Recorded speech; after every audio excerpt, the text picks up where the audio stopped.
तो बस प्राचीन दौर के मजदूरों को हर दिन अनलिमिटेड पैक्ड खाना दे रहा था और पागलों की तरह उनसे रोज पूरे 8 घंटे काम भी करवा रहा था। कभी कभी तो सिर्फ हफ्ते में 2 दिन की छुट्टी देता था। लेकिन जिन मजदूरों को लगा कि मैं ठंड में हूँ, उन्होंने प्यार से मेरे ऊपर एक पीला कोट डाल दिया और उसी पल पूरी कहानी कंट्रोल से बाहर चली गई। मैंने उन्हें एक बॉक्स खाना दिया, उन्होंने मेरे लिए सेना खड़ी कर दी। मैंने बस कुछ चॉकलेट्स गिरा दी और उधर उन्होंने सीधे दुश्मन देश की इकोनॉमी ही तोड़ दी। यंग मास्टर, आप जाग गए। हूँ, हम कहाँ हैं और हम जा कहाँ रहे हैं? बफे सिस्टम अब बाइंड हो चुका है। शुरुआती reward free packed meals, unlimited package, एक बड़ा मीट डिश और 3 सब्जियां। पैकेज बी, 2 छोटे मीट डिश और 2 सब्जियां। पैकेज सी, एक छोटा मीट डिश, 3 सब्जियां और बोनस में फ्री कोला। यंग मास्टर, लगता है आप भूल गए, हम फुयोई जा रहे हैं। आप हमारे लीडर हैं। रास्ते में आप अचानक बेहोश होकर गिर पड़े थे। यहाँ तो कोई वैद्य तक नहीं था। आप पूरे 1 दिन और 1 रात ऐसे ही पड़े रहे। सब लोग बेबस थे,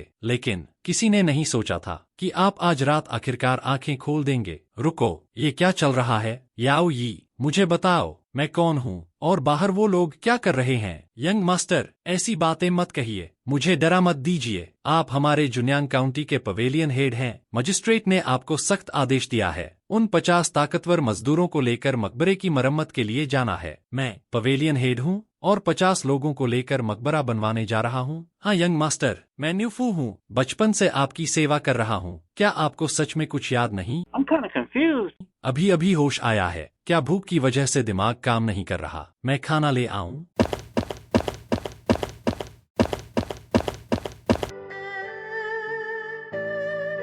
ये क्या है? मिक्स अनाज की रोटी है यंग मास्टर। 10 दिन से ज्यादा सफर कर चुके हैं, राशन भी लगभग खत्म हो गया है। ये 2 टुकड़े मैंने चुपके से आपके लिए बचाकर रखे थे। फिलहाल इससे काम चला लीजिए। कल पहुंच जाएंगे तो सरकारी राशन मिल जाएगा। दिखने में थोड़ा खतरनाक था, लेकिन कम से कम ऑथेंटिक प्राचीन खाना तो था। मैंने एक टुकड़ा मुंह में डाला और अगले ही सेकंड गला सूख गया। इस तथाकथित natural, pollution free green food cake में सिर्फ गेहूं का चोकर नहीं, लग रहा था जैसे बोनस में मिट्टी भी मिक्स हो। पहला कौर खाते ही लगा जैसे दांतों से पत्थर चबा रहा हूं, लेकिन आखिर में हल्की सी गेहूं की खुशबू जरूर आई। लेकिन भाई, शौक से टेस्ट करने तक ठीक है, इसे रोज खाना पड़ा तो दांत पहले नौकरी छोड़ देंगे। न्यूफू, तुम नहीं खा रहे? यंग मास्टर, आप खाइए, मुझे भूख नहीं है। तुमने खाना नहीं खाया? कोई बात नहीं, हम गरीब लोग 1-2 दिन बिना खाए भी रह सकते हैं। उसने मुस्कुराने की कोशिश की, लेकिन आंखें सब बता रही थीं। संयोग देखो, बाकी चीजों में मैं चाहे 0 हूँ, लेकिन लोगों का पेट भरने में मैं अभी भी प्रो हूँ। बहुत प्यास लगी है, पहले एक बांस वाली बर्फीली कोला हो जाए। अगले ही पल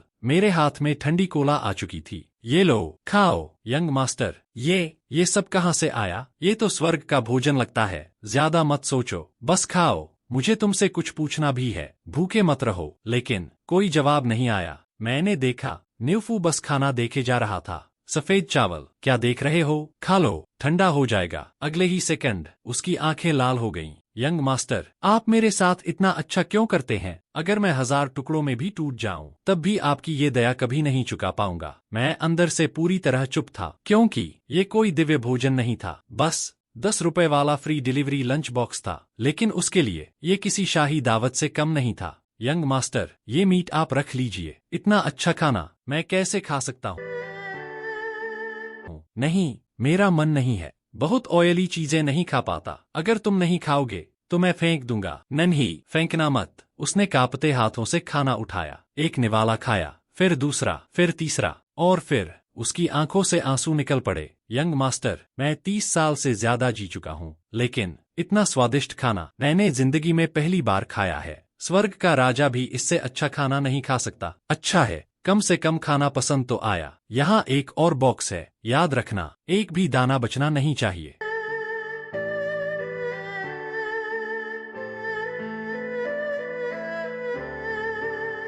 तभी यंग मास्टर, डायरेक्टर, वो भागने की कोशिश कर रहा था, लेकिन हमने पकड़ लिया। नहीं, मैं भाग नहीं रहा था, मैं तो बस बहुत भूखा था, कुछ खाने के लिए ढूंढने निकला था। बहन, झूठ मत बोलो, तुम सच में भागने वाले थे। मास्टर डिंग, मैं तुम्हें सामूहिक सजा का नियम याद दिला दूं? अगर एक आदमी भागा तो पूरे 50 लोगों के सिर काट दिए जाएंगे। वह आदमी डर के मारे कांप रहा था, लेकिन जब मैंने उसकी तरफ ध्यान से देखा तो मेरी सांस ही रुक गई। ये लोग इंसान थे, हाथ पैर ऐसे लग रहे थे जैसे हड्डियों पर बस चमड़ी चिपकी हो। कमजोर नहीं, कमजोर शब्द तो इनके लिए बहुत छोटा था। ऐसा लग रहा था जैसे सीधे नरक के सबसे अंधेरे हिस्से से निकलकर आए हो। ये बहुत ज्यादा दर्दनाक था। अरे भाई, तुम लोग स्वर्ग जाने की तैयारी कर रहे हो क्या? हवा तेज चल गई तो आधे लोग उड़ जाओगे। पत्थर उठाओगे कैसे? काम करोगे कैसे? यंग मास्टर, मुझे पतला समझकर कम मत आकिए। मेरी हड्डियों में ताकत छिपी हुई है। वो छोटा सा आदमी सीना फुलाकर खड़ा हो गया, आत्मविश्वास ऐसा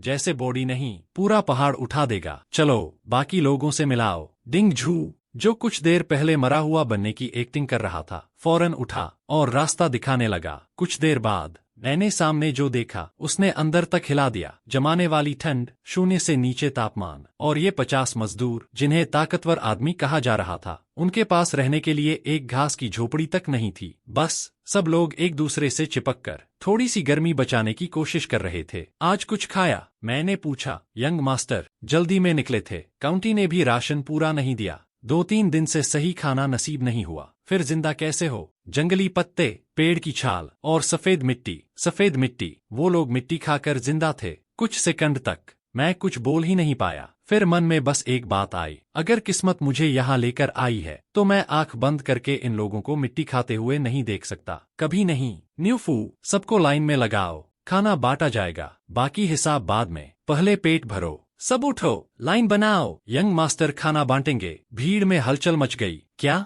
कोई अधिकारी हमें खाना खिलाएगा? इतने साल में ऐसा कब हुआ है? रुको, हमें खाना खिलाकर कहीं रास्ते से तो नहीं हटा देंगे? इतनी मेहरबानी अचानक क्यों? बस बहुत हुआ, हर आदमी को 2 बॉक्स।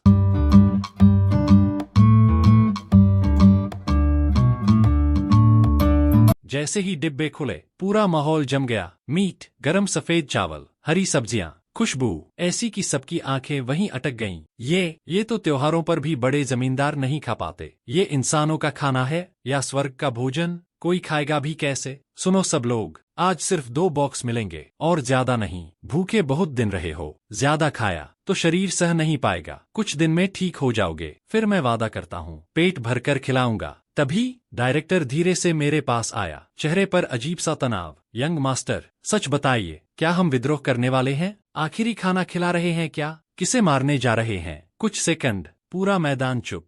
फिर, हम बस खाना खा रहे हैं, विद्रोह नहीं कर रहे। और हमें चॉपस्टिक भी नहीं दी। अरे 2 टहनियां तोड़ लो, उसी से खा लो। अगले ही पल पूरा मैदान खाने की आवाजों से भर गया। हे भगवान, इतना बड़ा चिकन लेग, सफेद चावल, मेरी जिंदगी में पहली बार अच्छा अनाज खा रहा हूँ। अगर पता होता यहाँ सफेद चावल मिलता है तो मेरा पूरा परिवार मकबरा बनाने आ जाता। पिताजी, आप ऊपर से देख रहे हैं, आपका बेटा आज मांस खा रहा है। कुछ लोग रो रहे थे, कुछ लोग हंस रहे थे, कुछ लोग बस चुपचाप खा रहे थे, और मैं दूर बैठा पेड़ की छाल और चोकर वाली रोटी चबा रहा था। तभी एक मजदूर अचानक मुझे देखने लगा, फिर दूसरा, फिर तीसरा, और अगले ही सेकंड पूरा मैदान शांत हो गया। यंग मास्टर, ये क्या कर रहे हैं आप? जो खाना सिर्फ बड़े लोग खाते हैं वो आपने हमें दे दिया, और खुद ठंडी हवा में बैठकर पेड़ की छाल खा रहे हैं। ऐसा इंसान इतना महान कैसे हो सकता है? यंग मास्टर, आप सच में महान हैं, बहुत महान। न्यूफू भागता हुआ आया, चेहरे पर खुशी साफ दिख रही थी। यंग मास्टर,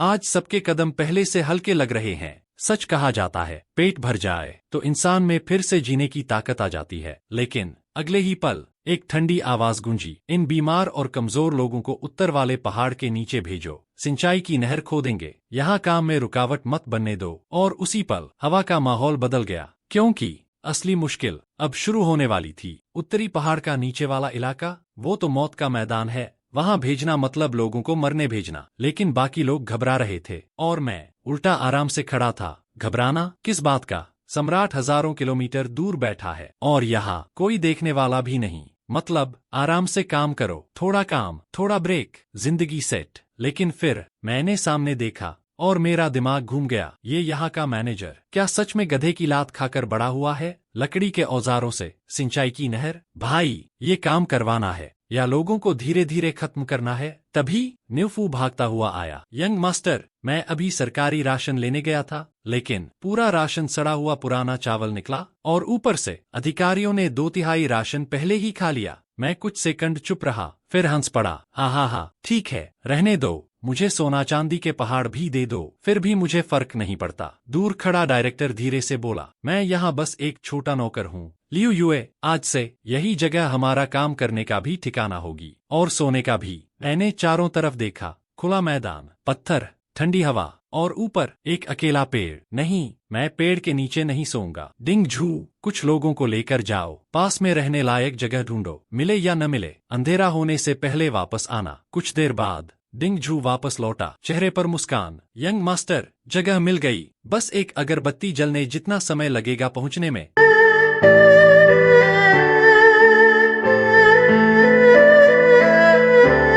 हा, डिंग झू की नजर कमाल की है, सबको बुलाओ। कुछ देर बाद जब सब पहुंचे, मैंने हाथ फैलाकर सामने की जगह दिखाई। आज से ये पवित्र जमीन हमारा स्टाफ डॉर्मेट्री है। भीड़ एक दूसरे को देखने लगी। स्टाफ क्या? डॉर्मेट्री क्या? लेकिन असली बम अभी बाकी था। सुनो सब लोग, कल से आधिकारिक काम शुरू होगा और क्योंकि मैं टीम लीडर हूँ, पहले कुछ नियम बनेंगे। सब सीधे खड़े हो गए, ध्यान पूरा मेरी तरफ। पहले मेरा प्लान था 8 घंटे काम करवाऊं, लेकिन तुम लोगों की हालत देखकर प्लान बदल दिया। अब सिर्फ 6 घंटे काम होगा। पूरा मैदान खामोश। यंग मास्टर, 6 घंटे मतलब सूरज निकले तो काम, दोपहर की गर्मी में आराम, फिर शाम तक थोड़ा काम, और 5 दिन काम, 2 दिन छुट्टी। सन्नाटा, पूरा सन्नाटा। बारिश हुई, आराम, आंधी आई, आराम, तबीयत खराब, छुट्टी लो, कोई सजा नहीं। एक मजदूर धीरे से बोला, दुनिया में ऐसी जगह भी होती है? दूसरा बोला, भाई ये तो घर पर खेती करने से भी आरामदायक है। हा, लेकिन मैं अभी खत्म नहीं हुआ था। 3 टाइम खाना, जितना खा सकते हो उतना,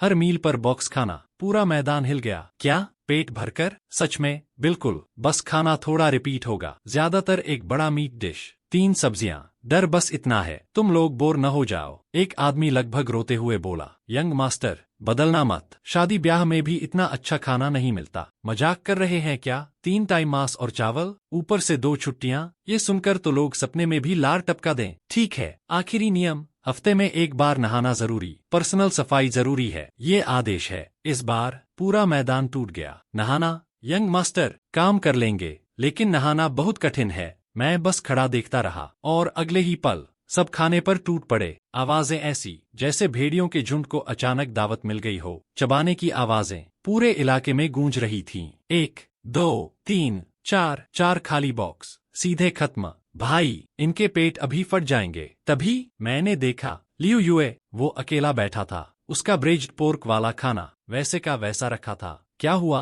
पसंद नहीं आया? वो कुछ सेकंड मुझे देखता रहा, फिर बोला, यंग मास्टर इतने लोगों को अपने पास रखना आपका मकसद क्या है? मकसद? आप वफादार लोग तैयार कर रहे हैं, अपनी ताकत बना रहे हैं। मैं हंस पड़ा। मुझे लगता है तुम भूखे रह रहकर इतना कमजोर हो गए हो, अब शक करने की बीमारी भी हो गई है। सुनो, मैं कोई गुप्त सेना नहीं बना रहा, ना मुझे किसी की जिंदगी कंट्रोल करनी है। मैं बस एक आम इंसान हूँ जो दूसरों के साथ मिलकर जीना चाहता है। तो ये बॉक्स खाना क्यों? मैं बिना वजह एहसान नहीं लेता, क्योंकि तुम भूखे थे, कमजोर थे, बस इसलिए। और सिर्फ तुम्हारे साथ नहीं, मैं सबके साथ एक जैसा हूँ। मैंने कभी किसी को गलत काम के लिए मजबूर नहीं किया। तभी पीछे से आवाज आई, सही कह रहे हैं यंग मास्टर, उन्होंने हमें मांस दिया, खाना दिया, काम कम किया, हमारी तकलीफ समझी। ऐसा इंसान हमने जिंदगी में पहली बार देखा है। लियू युए चुप हो गया, लेकिन उसकी आंखों में कुछ बदल चुका था, और शायद उसे खुद भी अभी एहसास नहीं था कि आज जो सम्मान उसके दिल में पैदा हुआ है, वही आगे चलकर सब कुछ बदलने वाला था।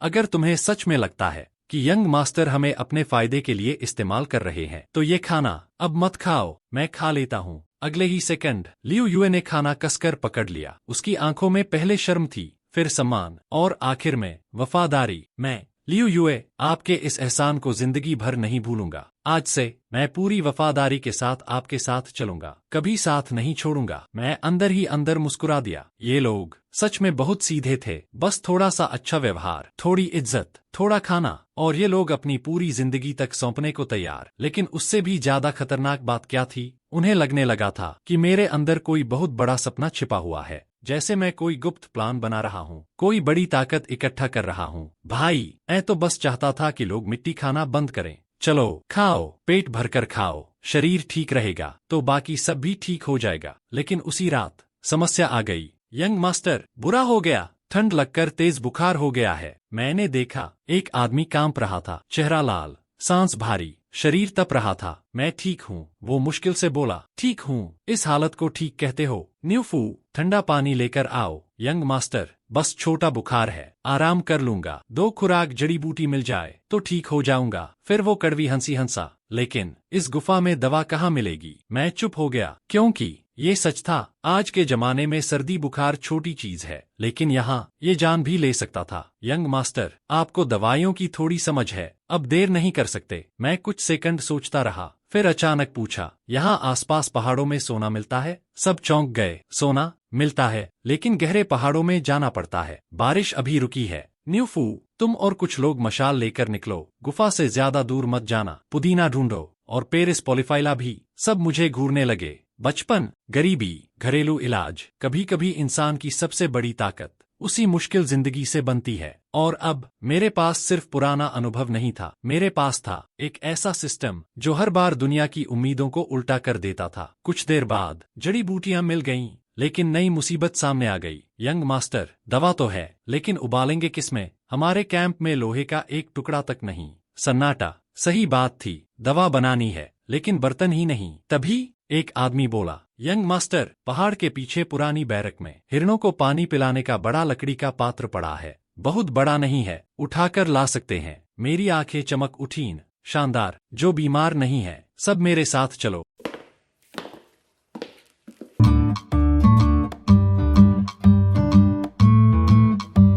और 150 पैकेज सी तैयार करो।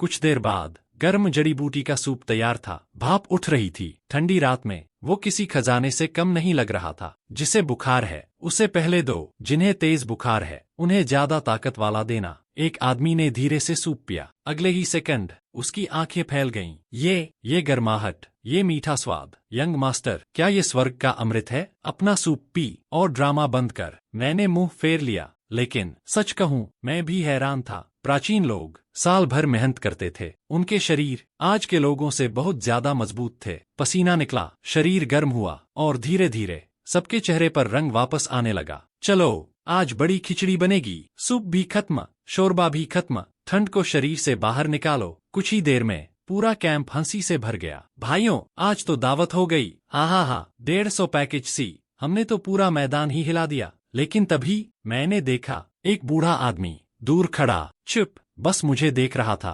लगातार एकटक, ओल्ड डेंग, ये मुझे ऐसे क्यों घूर रहा है, समझ नहीं आ रहा। मैं उसके पास गया। चाचा, लगता है सफर में अच्छा खाना नहीं मिला। आइए पहले कुछ खा लेते हैं। बूढ़ा आदमी कुछ सेकंड चुप रहा, फिर धीरे से बोला, तो अफवाहें सच थीं? मैं ठिठक गया। अफवाहें? इतनी जल्दी? भाई, मैं यहाँ कुछ ही दिन पहले आया हूँ और अब मेरी कहानियां घूमने लगीं। यंग मास्टर, आपका नाम? सुचैन। बूढ़े आदमी की आंखें हल्की सी सिकुड़ी। सुचैन। और उसी पल हवा का माहौल बदल गया, क्योंकि ऐसा लग रहा था ये बूढ़ा आदमी सिर्फ रास्ता भटका हुआ इंसान नहीं था, और जो आगे होने वाला था उसके लिए कोई तैयार नहीं था। यंग मास्टर, बहुत अच्छा नाम है। सुचैन। नाम सुनते ही लगता है जैसे कोई पहाड़ों में रहने वाला संत हो। चाचा, पहले कुछ खा लीजिए, हम बात कर रहे हैं सिर्फ 2 मिनट से, और आपके पेट ने 6 बार आवाज निकाल दी है। बूढ़ा आदमी कुछ सेकंड मुझे देखता रहा, फिर हल्का सा मुस्कुराया। यंग मास्टर सुचैन, आपकी नजर बहुत तेज है, तो ये बूढ़ा अब मना नहीं करेगा।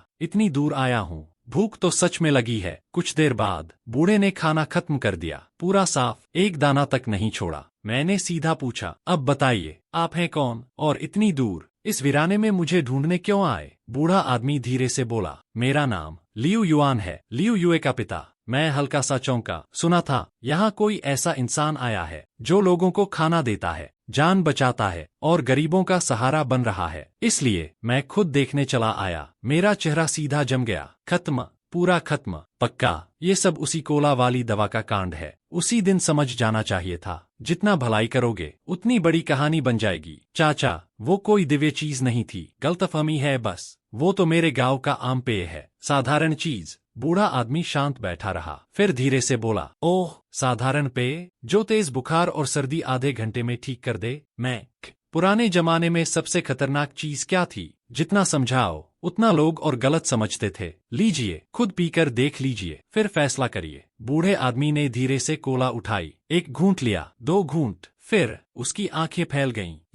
ये ऊर्जा जैसे पहाड़ों और नदियों में बह रही हो, पूरे शरीर की नसों में दौड़ रही है, 5 आंतरिक अंगों की ऊर्जा को संतुलित कर रही है। अद्भुत, वास्तव में अद्भुत। मैं वहीं खड़ा था, अंदर से मर चुका था। अब तो अगर नदी में कूद भी जाऊं तब भी अपना नाम साफ नहीं कर पाऊंगा। सुचैन, मौके पर ही सामाजिक मृत्यु। फिर बूढ़ा आदमी अचानक सीधा बैठ गया, चेहरा गंभीर। यंग मास्टर, मैं एक और विनती लेकर आया हूँ। कोई बात नहीं, कोला चाहिए ले जाइए। इतनी सी बात के लिए क्यों झिझक रहे हैं? कोला? नहीं, मैं उसके लिए नहीं आया। मैं रुक गया। फिर बूढ़ा आदमी धीरे से बोला, मैं चाहता हूँ मेरा बेटा लियू युए औपचारिक रूप से आपका शिष्य बन जाए, पूरी जिंदगी आपकी सेवा करे। मैं कुछ सेकंड उसे घूरता रहा, फिर बोला, रुको, वो अभी क्या कर रहा है? आप लोगों के साथ रहता है, काम करता है, नहर खोदता है, रोज मेरे साथ घूमता है, तो फिर वो पहले से ही यही है। बूढ़ा आदमी कुछ सेकंड चुप रहा, फिर हंस पड़ा। सही कहा। ये बूढ़ा शायद जरूरत से ज्यादा सोच रहा था। मैंने राहत की सांस ली, लेकिन तभी उसकी मुस्कान गायब हो गई और उसकी आंखें अचानक बहुत गंभीर हो गईं। अजीब सी ठंड दौड़ गई शरीर में।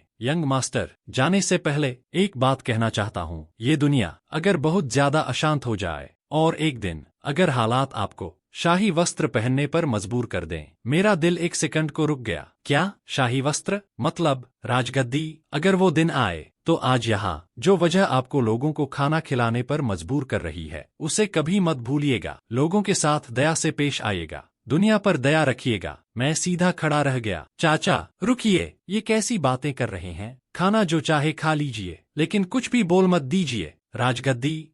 आप मुझे फंसा देंगे? बूढ़ा आदमी बस हंसता रहा। हा, ठीक है, ठीक है। और फिर वो चला गया, पीछे छोड़ गया एक अजीब बेचैनी। उस रात मैं सो नहीं पाया। आधी रात मैं बाहर निकला और देखा कई लोग अभी तक जाग रहे थे। अरे, सोते क्यों नहीं? रात में क्यों घूम रहे हो? एक आदमी मुस्कुराया। यंग मास्टर, अब पेट भरता है, ताकत रहती है तो थोड़ा टहल भी लेते हैं। मैं कुछ सेकंड उन्हें देखता रहा, फिर समय धीरे धीरे आगे बढ़ता गया। काम चलता रहा, दिन गुजरते गए और देखते ही देखते पूरा 1 महीना बीत गया। जो लोग पहले हड्डियों का ढांचा लगते थे, आज उनकी बाहों में मांसपेशियां दिखने लगी थीं, चेहरों पर जान लौट आई थी, शरीर मजबूत हो गए थे। लेकिन एक नई समस्या पैदा हो गई, बहुत खतरनाक समस्या।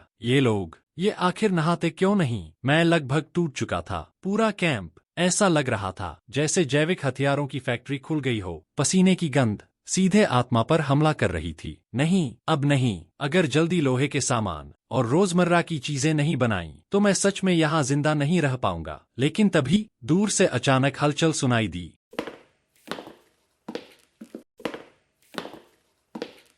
क्या हुआ वहां? और अगले ही पल एक आवाज गूंजी। मेरे पिता दरबार में थे, हमेशा जनता की चिंता करते थे। और उसी पल सुचैन समझ गया, शायद नई मुसीबत खुद चलकर यहाँ आ चुकी थी। उन भयानक सूखे वाले सालों में जब लोग भूख से मर रहे थे, जब हर तरफ तबाही फैली हुई थी, मेरे पिता, उन्होंने अपनी जान दांव पर लगा दी। बूढ़े आदमी की आवाज भारी हो गई, आंखों में दर्द साफ दिख रहा था। उन्होंने दरबार में खुलकर सच बोला, सम्राट से विनती की कि इस विशाल मकबरे का निर्माण कुछ समय के लिए रोक दिया जाए। लोग मर रहे हैं, पहले उन्हें बचाया जाए। लेकिन अगले ही पल सम्राट भड़क उठा, इतना गुस्सा, इतना क्रोध कि पूरा दरबार कांप गया। और फिर उसके पिता वहीं खून खांसते हुए जमीन पर गिर पड़े और उठे नहीं। सन्नाटा, पूरी हवा भारी हो गई। मेरी छोटी बहन भी उसी अफरातफरी में बिछड़ गई। आज तक उसका कोई पता नहीं, सिर्फ सच बोलने की सजा। पूरा परिवार खत्म, अपनों से बिछड़ना, सब कुछ खो देना। और सबसे डरावनी बात क्या थी? ताकतवर लोगों के लिए साधारण इंसानों की जिंदगी चींटी से भी सस्ती थी।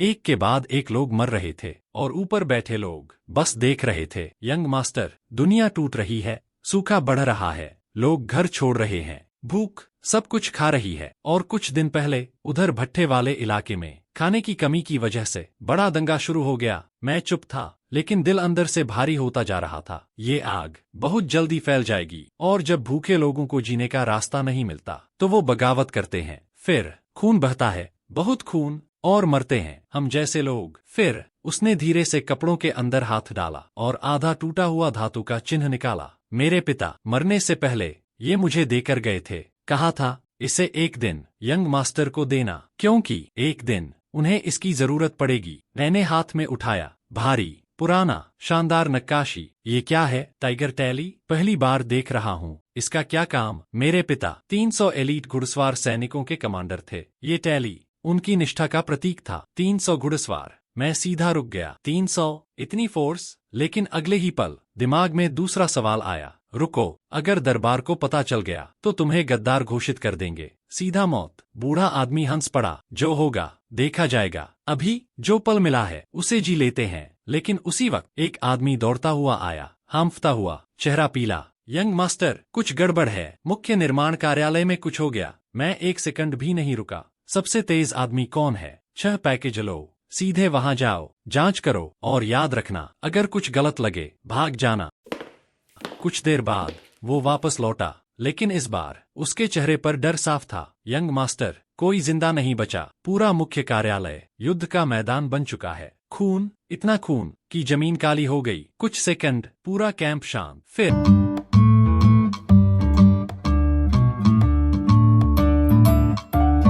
मैंने फैसला कर लिया। सब लोग सुनो, जो करना है आज करना होगा। हम मुख्य कार्यालय जाएंगे, जो काम आ सके ले आएंगे। यंग मास्टर, अभी वहां जाना मतलब मौत को बुलाना है। सबसे जरूरी चीज क्या है? हथियार घर, उसे ढूंढना होगा। मैंने गहरी सांस ली, फिर धीरे से कहा, जनता दुख झेलती है, जनता मरती है, राजा बदले, सत्ता बदले, लेकिन दर्द हमेशा जनता ही सहती है। कुछ सेकंड सब चुप। फिर बूढ़ा आदमी धीरे से बोला, यंग मास्टर, इतनी गहरी बात, आप सच में साधारण इंसान नहीं हैं। बस करो, चलो, हथियार घर ढूंढना है। कुछ देर बाद हम वहां पहुंचे और जो सामने था उसे देखकर हर कोई जम गया। लाशें, टूटी चीजें, खामोशी। यंग मास्टर, इनके कपड़े अच्छे हैं, ले जाएं? नहीं, मृतकों का सम्मान करो, कुछ मत छूना। सब तुरंत पीछे हट गए, लेकिन असली झटका अभी बाकी था। स्टोरेज खाली, पूरा खाली, एक दाना नहीं, एक चूहा तक नहीं छोड़ा गया था। हथियार घर देखो। कुछ देर बाद रिपोर्ट आई, यंग मास्टर,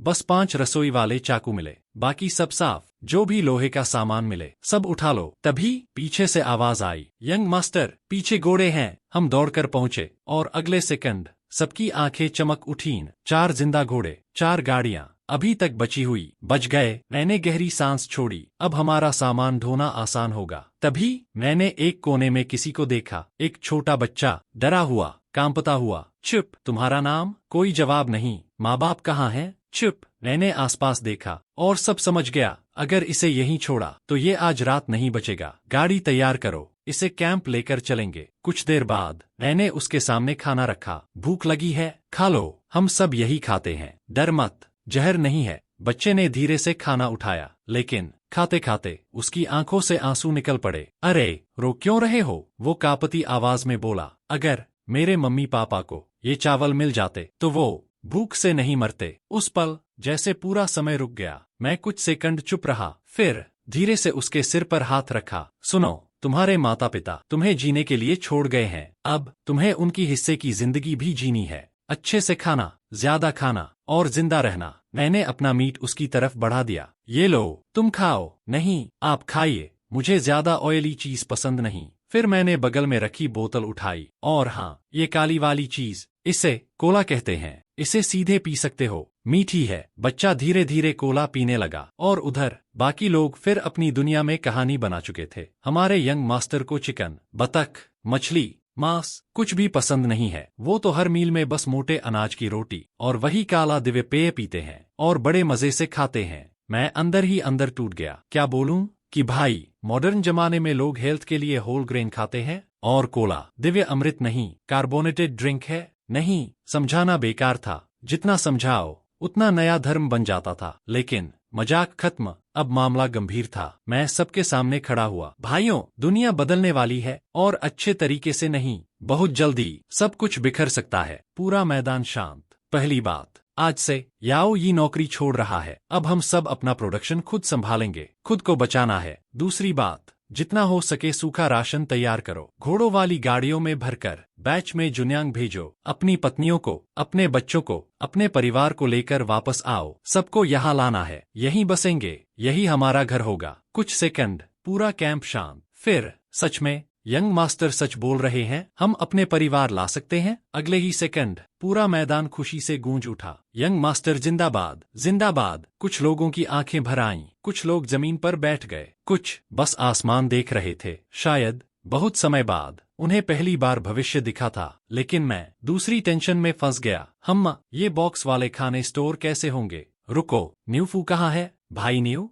जैसे ही उसने छोटी लड़की को आते देखा, सीधे सामने से गायब हो गया। भागा ऐसे जैसे टैक्स वाले घर पहुंच गए हों। कुछ देर बाद एक धीमी आवाज आई, यंग मास्टर। मैं पलटा। वो छोटी लड़की जो हमने बचाई थी। क्या हुआ? वो धीरे से सिर झुकाकर बोली, आपने मेरी जान बचाई। मैं आपका एहसान कभी नहीं चुका सकती। अगर आपको बुरा न लगे तो मैं आपकी सेविका बनना चाहती हूँ। नहीं नहीं नहीं, रुको, ये क्या बोल रही हो? मैं सीधा पीछे हट गया, लेकिन लड़की की आंखें पूरी गंभीर थीं। क्या आपको मेरा चेहरा पसंद नहीं, या मेरा जन्म गरीब घर में हुआ इसलिए? लेकिन मैंने हमेशा खुद को संभाल कर रखा है। मैंने कभी। रुको, बस पूरा ब्रेक लगाओ। तुम्हारी उम्र कितनी है? 15। नाम? चुनफांग। मैंने गहरी सांस ली, फिर नीचे बैठकर उसकी आंखों में देखा। ध्यान से सुनो, तुम सिर्फ 15 साल की हो। अच्छा खाना खाओ, ज्यादा एक्सरसाइज करो, अच्छे से बड़ी हो, समझी? जी। वो धीरे से सिर हिलाई। मैंने आसपास देखा, फिर सोचा ये जगह उसके लिए सही नहीं थी। ऐसा करते हैं, आज से तुम मेरे और न्यूफू वाले टेंट एरिया में रहोगी। सफाई देखना, सामान ठीक रखना, यही तुम्हारा काम होगा। उसकी आंखें चमक उठीं। सच में? लेकिन असली आफत अभी शुरू हुई थी। कुछ देर बाद दूर कोने में भाई लोग बैठक लगा चुके थे। अरे भाई न्यू, यंग मास्टर ने उस लड़की को अपने टेंट के पास रखा है ना? चुप, ये बहुत अच्छी बात है। कम से कम अब पता चला दिव्य लोग भी इंसानी भावनाएं रखते हैं। सही बात। मेरी एक दूर की बहन है, 19 साल की, बहुत अच्छी लड़की है। परिवार लेकर आऊंगा, उसे भी साथ लाऊंगा। यंग मास्टर को जरूर पसंद आएगी। तुम ज्यादा उड़ मत। तुम्हारा चेहरा देखकर तुम्हारी बहन से उम्मीद करना भी रिस्क है। क्या बोला? मार खानी है? रुको, मेरी छोटी बहन 16 साल की है, बहुत सुंदर है। पहले मेरी बहन की बात होगी। तुम्हारे घर के जीन्स देखकर मुझे भरोसा नहीं। अबे मार दूंगा। बस सब सो जाओ। मैं दूर खड़ा सब सुन रहा था और बस आसमान की तरफ देख रहा था। क्या से क्या हो गया? मैं यहाँ लोगों को बचाने आया था। ये लोग मेरी शादी की मीटिंग कर रहे हैं। लेकिन एक बात सच थी, जो लोहे के बर्तन, जो कपड़े, जो सामान हम पुराने निर्माण स्थल से लाए थे, उन्होंने सच में जिंदगी बदल दी। अब हम पत्थर युग में नहीं जी रहे थे। धीरे धीरे जिंदगी आसान होने लगी थी। यंग मास्टर, आज कुछ बड़ा करेंगे। मैं पलटा। सब लोग खड़े थे, उत्साह से भरे हुए। क्या? गुफा के बीच से रास्ता बनाएंगे, इतना चौड़ा कि घोड़े वाली गाड़ी भी निकल जाए। और फिर अगले कुछ दिनों में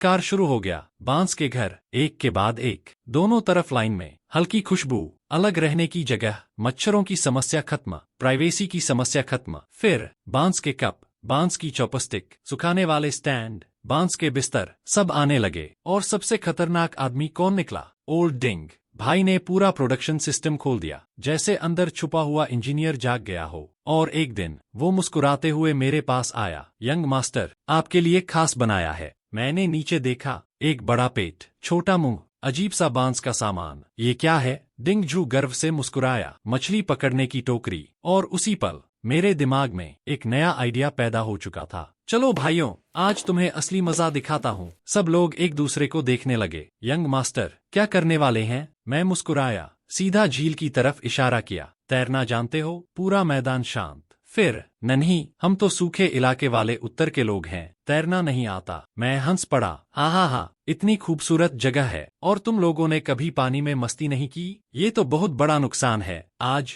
वाइल्ड स्विमिंग होगी। लेकिन बात खत्म भी नहीं हुई थी और उधर पूरी टीम घबरा चुकी थी। यंग मास्टर, नहीं, पानी ठंडा है, आपको सर्दी लग जाएगी। बड़े घर का बेटा कभी ऐसी खतरनाक जगह नहीं जाता, कृपया दोबारा सोचिए। लेकिन देर हो चुकी थी। छपाक, मैं सीधे पानी में कूद चुका था। कुछ सेकंड, सब ठीक। फिर ये मछली पागल है क्या? मेरे पीछे क्यों पड़ी है? अरे, मेरे पीछे नहीं, सीधे मेरे पीछे वाले हिस्से को काट रही है। पूरा किनारा हंसी से गूंज उठा। यंग मास्टर, बड़ी मछली है, सावधान। मैं पानी से बाहर निकला, पूरा भीगा हुआ। इज्जत आधी झील में बह चुकी थी। ये यहाँ की मछलियाँ इतनी बदतमीज क्यों हैं? न्यूफू, मेरी फिशिंग बास्केट लाओ। अब मामला पर्सनल हो चुका था।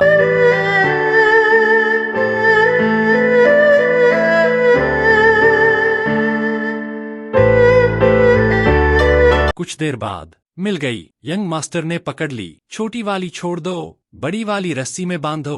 पूरा माहौल त्योहार बन गया। तभी एक आदमी धीरे से न्यूफू के पास आया। भाई न्यू, तुम तो कहते थे यंग मास्टर कोई तपस्वी जैसे इंसान है, सादा खाना खाते हैं, मोटा अनाज पसंद करते हैं, फिर ये मछली पार्टी क्या है? न्यूफू पूरा गंभीर चेहरा बनाकर बोला, तुम समझे नहीं, इतनी ताजी और स्वादिष्ट मछली संत लोग भी देखकर डगमगा जाए। अब तो मेरी इमेज का कंट्रोल भी हाथ से निकल चुका था। फिर समय उड़ने लगा। एक और महीना पलक झपकते निकल गया और इस दौरान पूरा कैंप बदल चुका था। झील पर बड़े स्तर पर मछली पकड़ने के अभियान, पहाड़ी जाल, शिकार और आखिर 3 जंगली सुअर भी पकड़े गए। अब पूरा गुफा कैंप जैसे चलता फिरता फूड वेयरहाउस बन चुका था। ऊपर हवा निकलने वाली जगहों पर सूखा जंगली मांस लटक रहा था, सूखी मछलियां, स्टोर किया हुआ राशन, और मैं भी खाली नहीं बैठा था। सिस्टम वाले बॉक्स खाने अलग किए, पत्थरों पर सुखाए, डिहाइड्रेट किए और उन्हें बनाया कंप्रेस्ड राशन। अब अगर कुछ हुआ तो हम भूख से नहीं मरेंगे। फिर मैंने कुछ लोगों को बुलाया। तुम लोगों के लिए मिशन है। सब सीधे खड़े हो गए। हजारों मील दूर जुन्यांग वापस जाओ, सबके परिवार लेकर आओ, बच्चे, बीवी, बुजुर्ग, सबको। और ध्यान रखना, मुख्य रास्ता नहीं लेना। अगर डाकू मिले, सामान छोड़ देना, जान नहीं। अगर खाना खत्म हो जाए, मांग लेना, लेकिन जिंदा वापस आना। कुछ सेकंड खामोशी। फिर एक आदमी आगे आया। यंग मास्टर, आप बहुत चिंता करते हैं। हम पहले ऐसे लोग थे जिनकी जिंदगी घास से भी सस्ती थी। आधा सूखा रोटी का टुकड़ा 3 दिन जिंदा रख देता था। आज हमारे पास सफेद चावल है, सूखा मांस है, घोड़े हैं, हाथ में चाकू हैं। जरूरत पड़ी तो पेड़ की छाल खाकर भी वापस आएंगे, लेकिन हम आपके परिवार जरूर लेकर लौटेंगे। सबने एक साथ आवाज लगाई, चलते हैं। मैं पहाड़ के ऊपर खड़ा था। शराब, मांस, सब तैयार है, वापस जीत कर आना।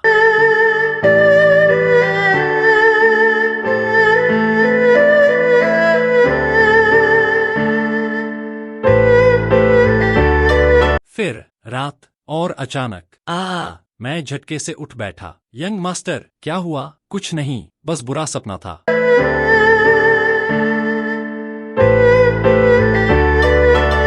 लेकिन तभी मेरी नजर सिस्टम पर गई और अगले ही सेकंड मैं जम गया। ये क्या? Instant noodles, compressed high energy biscuit, mineral water और drop down menu. Upgrade, system upgrade हो गया। अगर पहले सफेद चावल और मीट मुझे बड़ा जमींदार बना रहे थे, तो अब इस ठंडे हथियारों वाले युग में इंस्टेंट नूडल्स और हाई एनर्जी बिस्किट सीधे गेम चेंजर थे। यंग मास्टर, डरा मत दीजिए। क्या हुआ? कुछ नहीं, आओ एक नई चीज टेस्ट करते हैं। मैंने कंप्रेस्ड बिस्किट निकाला। ये भी बिस्किट है, वैसे ही खाओ जैसे सूखा राशन खाते हो। लेकिन मैं बोलता उससे पहले, अरे रुको, ज्यादा मत खाओ, देर हो चुकी थी। भाई पूरा ठूंस चुका था। कुछ देर बाद, यंग मास्टर, गलती हो गई, बाकी वापस ले लो। ये चीज अजीब है, पानी पीते ही फूल रही है। पेट पूरा भर गया। मैं सीधा माथा पकड़कर बैठ गया। अगर ज्यादा खा लेते तो सच में हालत खराब हो जाती। लेकिन बाकी लोग फिर गलत दिशा में जा चुके थे। यंग मास्टर, ये स्वर्ग का खाना है क्या? एक बार खाओ, दिनों भूख नहीं लगती। कमाल, अद्भुत। मैंने हाथ छोड़ दिया। अब समझाना बेकार था। वैसे भी अब पूरा कैंप मुझे दिव्य प्राणी मान चुका था। चलो, जो है सो है। लेकिन शांति ज्यादा देर टिकती कहाँ है। अचानक एक आदमी पूरी रफ्तार में भागता हुआ आया। सांस फूल चुकी थी, चेहरा सफेद। यंग मास्टर, बड़ी मुसीबत हो गई। डाकुओं ने हमारी गुफा घेर ली। मैं सीधा खड़ा हो गया। क्या? कैसे? हमने 3 रास्ते बंद किए थे, जाल लगाए थे, रुकावटें लगाई थीं। वो उड़कर आए क्या? पता नहीं, लेकिन वो लोग बहुत अजीब हैं। हमारे सारे भ्रम वाले रास्ते, सारे जाल, सब जानते थे। सीधे अंदर घुस आए। मेरी आंखें सिकुड़ गईं। ये सामान्य डाकू नहीं थे, बिल्कुल नहीं। कोई मरा? अभी तक नहीं, लेकिन उनका नेता सिर्फ एक बात बोल रहा है, वो आपसे मिलना चाहता है। और उसी पल पूरे माहौल की हवा बदल गई। क्योंकि कभी कभी सबसे खतरनाक दुश्मन वो नहीं होता जो हमला करे, बल्कि वो होता है जो सीधे तुम्हारा नाम लेकर आए। डाकू हैं या कुछ और? मैं धीरे धीरे आगे बढ़ा, लेकिन सामने जो लोग खड़े थे उन्हें देखकर मैं खुद रुक गया। ये डाकू हैं? सच बोलूं, ये लोग डरावने कम और टूटे हुए ज्यादा लग रहे थे। चेहरे पीले, आंखें बुझी हुई, शरीर ऐसे जैसे महीनों से पेट भरकर खाना न मिला हो। हाथ पैर कमजोर, आवाज में जान नहीं। अगर किसी एक लाइन में इन्हें समझाना हो तो बस इतना काफी था। सूखे पेड़, हवा चल जाए तो शायद गिर पड़े। तभी उनमें से एक बूढ़ा आदमी आगे आया। हम बस यहाँ से गुजर रहे थे। भूख, बहुत ज्यादा लग रही है। अगर संभव हो तो कुछ अनाज उधार दे दीजिए। अगर मिल गया तो जीवन भर एहसान नहीं भूलेंगे, अगर नहीं मिला तो कोई बात नहीं। उसकी आवाज में धमकी नहीं थी, बस थकान थी। मैं कुछ सेकंड चुप रहा, फिर एक आइडिया आया। अनाज चाहिए? मिल जाएगा। सबकी आंखें चमक गईं। लेकिन एक शर्त है। मैंने न्यूफू की तरफ इशारा किया। तुम लोगों में से कोई भी इस आदमी से कुश्ती लड़ो। अगर जीत गए गुफा का सारा अनाज ले जाना, अगर हार गए तो चुपचाप यहाँ से चले जाना। भीड़ में हलचल शुरू हो गई। बॉस, जीत जाइए तभी बचेंगे। एक दुबला आदमी आगे आया। न्यूफू हंस पड़ा। अरे सोच लो, हाथ टूट गया तो रोना मत। अरे घमंडी, अभी मुकाबला शुरू भी नहीं हुआ, इतना भरोसा? ठीक है, लड़ लेते हैं। लेकिन तभी भीड़ के पीछे खड़ा एक आदमी अचानक जम गया। उसकी नजर सीधे मेरे हाथ पर गई। टाइगर टैली, वही पुरानी निशानी। अगले ही सेकंड उसकी आंखें बदल गईं। ये तुम्हारे पास कहाँ से आई? उसकी आवाज अब कांप नहीं रही थी, अब उसमें गुस्सा था, खतरनाक गुस्सा। सच बोलो, इसके पीछे क्या कहानी है? अगर एक शब्द भी झूठ हुआ तो आज मैं अपनी जान देकर भी तुम्हें नहीं छोड़ूंगा। पूरा माहौल बदल गया। न्यूफू तुरंत आगे आया। मैंने हाथ उठाकर रोका। एक दोस्त ने दी थी। दोस्त? उस आदमी की आंखें सिकुड़ गईं। कौन दोस्त? नाम बताओ। अगर जवाब नहीं दिया तो नियम के हिसाब से बात होगी। तभी भीड़ के पीछे से आवाज आई, लियू युए, बाहर आओ। लियू युए भागता हुआ आया। क्या हुआ? वो आदमी उसे देखते ही जम गया। आंखें फैल गईं, होंठ कांपने लगे। तुम माफ कीजिए, आप कौन हैं? मैं लियू युए हूँ। अगला सवाल बिजली की तरह गिरा। और लॉर्ड लियू युआन? लियू युए का चेहरा बदल गया। वो मेरे पिता हैं। कुछ सेकंड सन्नाटा, फिर धप्पा। वो आदमी सीधे घुटनों पर गिर गया। आंखें भर आईं। यंग मास्टर लियू, आखिरकार मैं आपको ढूंढ पाया। हम आपको बहुत दिनों से ढूंढ रहे थे। लियू युए खुद भी समझ नहीं पा रहा था। आप कौन हैं? उस आदमी ने गहरी सांस ली, फिर सीधा खड़ा हो गया। मैं मा चेंग हूँ, जनरल लियू की दूसरी घुड़सवार टुकड़ी का पूर्व कप्तान। सब चुप। दरबार ने हमें विद्रोह दबाने भेजा था, लेकिन सच क्या था? हमें मरने भेजा गया था। खाना बंद, सामान बंद, सपोर्ट बंद। हमें खत्म करना चाहते थे। हमारे कमांडर युद्ध में मारे गए, लेकिन मरने से पहले उन्होंने एक आखिरी आदेश दिया। मा चेंग की आंखें भारी हो गईं। उन्होंने कहा, अगर उस महान व्यक्ति को ढूंढ लिया तो हमारे लोगों के पास जीने का मौका होगा। मैं महान व्यक्ति? फिर से रुको, एक मिनट। लेकिन तभी मेरा दिमाग क्लिक हुआ। रुको, अगर तुम लोग जनरल लियू के आदमी थे तो लियू युए को पहचाना क्यों नहीं? मा चेंग कुछ सेकंड चुप रहा, फिर लियू युए को ऊपर से नीचे देखा। पहले बहुत दुबले थे, चेहरा पीला, कमजोर। अब देखो, चेहरे पर चमक, शरीर मजबूत, गाल तक भर गए। सड़क पर मिलते तो पहचानना मुश्किल था। लियू युए? मैं हंसी रोक रहा था। मतलब भाई, अच्छा खाना खिलाकर इंसान का पूरा चेहरा बदल दिया। फिर मा चेंग अचानक घुटनों पर बैठ गया। उसके पीछे बाकी लोग भी एक साथ, यंग मास्टर, हम आपका अनुसरण करना चाहते हैं, जान देकर भी। आखिरी सांस तक हम आपकी सेवा करेंगे। मैंने सिर पकड़ लिया। फिर वही, मैं बस खाना खिला रहा हूँ भाई। सेना क्यों बन रही है? ठीक है, जब आ ही गए हो तो पहले खाना खाओ। न्यूफू, गोदाम खोलो, भाइयों को खाना खिलाओ। मा चेंग घबरा गया। नहीं, हम हारे हुए लोग हैं, भूखे हैं, कमजोर हैं, इतना अच्छा खाना खाने के लायक नहीं।